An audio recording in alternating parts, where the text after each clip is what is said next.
Together, growing in faith, changing communities. Madunyiswe uJesu Kristo. Namhlanje ithandwa zami ngifisa sibuke ivangeli lika Lucas isahluko samashumi amabili nanye ivesi yamashumi amabili kuze kube amashumi amabili nesishiyagalombili. Lana sibona uNkulunkulu enza isimangaliso. Uma besilibuka kahle leli ivangeli le chapter, uJesu siyazi ungene eJerusalema kuchapter 19. Chapter 21 sizwa ukuthi uJesu esengenile eJerusalema waya ethempelini endlini kaNkulunkulu. Lapho into yokuqala ayibuka wafike wahlambulula umuzi ongcwele, wahlambulula ikhaya likaNkulunkulu.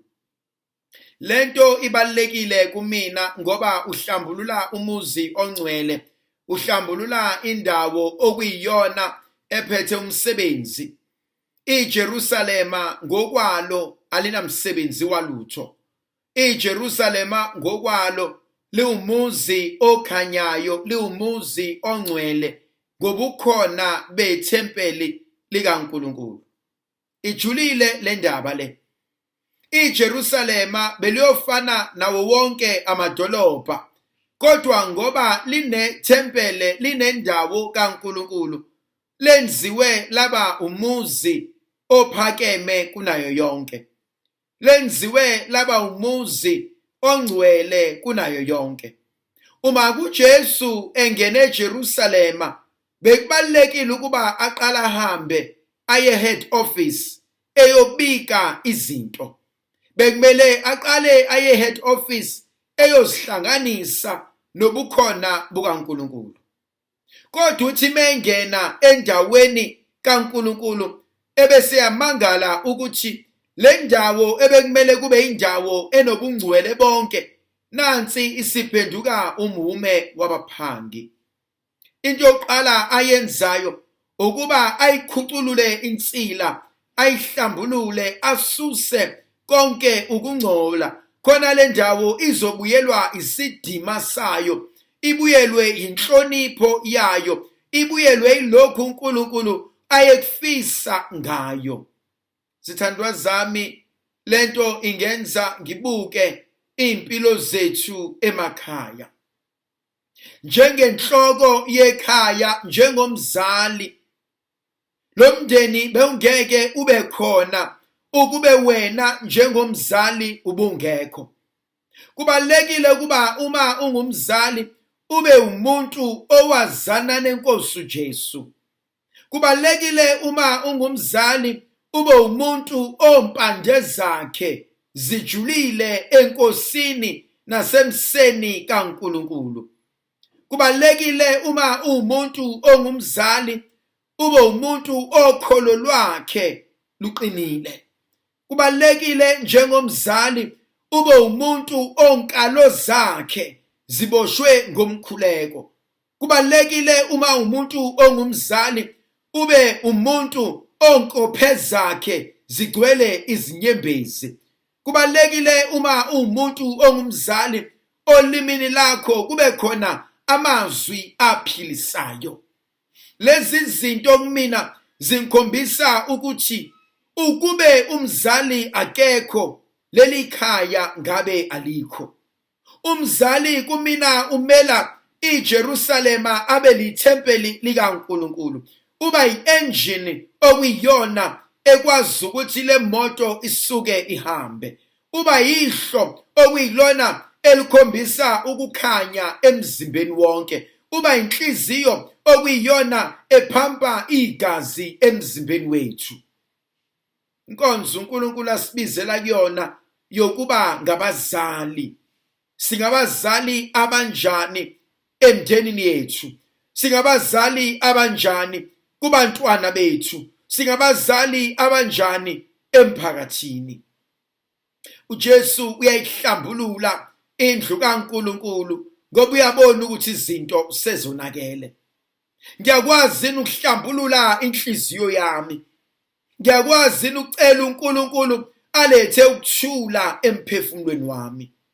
Thandwa zami, kunabantu abangophuma silwe.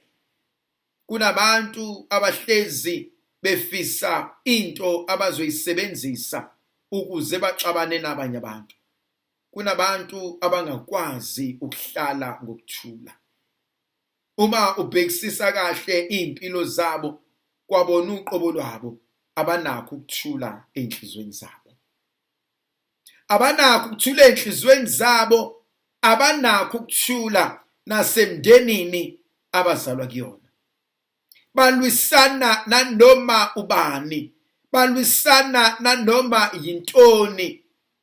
Labo bantu ubungozi babo buyasabeka ngoba abadestroy nje izimpilo zabo, kodwa abadestroya izimpilo zabanye abantu abangenacala. Kufana nemamba ecasulwe yathuswa abantu abadlulile, kuthi lona oyithwabazelayo engazi lutho enganake lutho athi angaqhamuka avukele kuyona imamba besiyambulala. Ubona ukuthi abanye bethu balimalile endleleni, awulinyazwanga ngoba khona okubo kwenzile. Usuke walandela umuntu okuyena owaxabana nalomuntu ongasakwazi ukuba nokuthula enhlizweni. So uthola ukuthi senishayana, sewulinyazwa ngamacala abantu owabafica sebahamba. Ubona izinto zingenzeki, hayi ngoba nakho uyisahluleki, kodwa umuntu ohleli naye usahlele intweni nasekulimaleni kwakhe angakulungisanga. Into ebhlungu ngalento ukuthi abanye ababoni ukuthi bangushevu, bangupoison empilweni zabo. Namhlanje uJesu ukhuluma into ebhlungu kuverse 20. Uthi niyakubona izimpi zivukela iJerusalema. Bese ngibuza ukuthi zivukela kanjani umuzi ongcwele ngoba khona ubukhona bukaNkulunkulu. Bese kuyavuka kumina ukuthi hey, ezinye izinto ezishaya manje ingoba nakho mhlambe khona okunye ehlulekile ukukulungisa. Ezinye izinto ezishaya njengomndeni ingoba nakho mina njengomzali ngisukile enkonzweni uNkulunkulu angibekele yona. Ngisukile eqinisweni uNkulunkulu alambulile empilweni yami. Ngisukile kwinhloso nenjongo uNkulunkulu abenayo ngempilo yami. Ngokwesintu khona into ebalekile eshiwoyo. Awukwazi ukuthi impilo yakho ingaba ngcono, iphumelele, umsamo wakho ungcolile. Isintu leso. Uma sikwazi uyibona siyazi sikholelwa leyo ukuthi angikwazi ukuqhubekela phambili kodwa umsamo wami ungahlanzekile, ngiyophumelela kanjani empilweni uma inhliziyo yami inokungcola? Ngiyokuba kanjani umuntu ophelelisa izinto uma inhliziyo yami ingenakho ukuthula? Ngahlezi ngilwisana nabo bonke abantu, ngahlezi ngixabana nabo bonke abantu. La kunezinkulumo negama lami likhona, la bengafunani khona bengazwani negama lami likhona. Khona abanye abantu abayisihlava esibi, khona abanye abantu abangababulali, hayi ngezenzo kodwa ngenkulumo. Kwesinye isikhathi umuntu awudinga uzumthakathe ngomuthi kodwa uyamthakatha ngenhliziyo. Hluleke ukufisela omunye umuntu into enhle, hluleke ukubongela omunye umuntu izibusiso zikaNkulunkulu. uJesu namhlanje ningaboni izinto zinivukela, ziyanivukela izinto futhi izovuka izinto. Athi kodwa bengifisa uqonda ukuthi uma sezivuka, ngoba kumele ukuba ivuke. Nenkonzo engiyithandayo umethu uJesu ebhale encwadini kaJohn isahluko sesine athi kwakuswelekile ukuba uJesu adlule eSamaria. Kunezinto ebekuswelekile ukuba dlule kuzona ukuze inkazimulo kaNkulunkulu ngempilo yakho ibonakaliswe. Ey'thandwa zami, kunezinto ekuswelekile ukuthi kube wena uqobo lwakho ozibonela wena.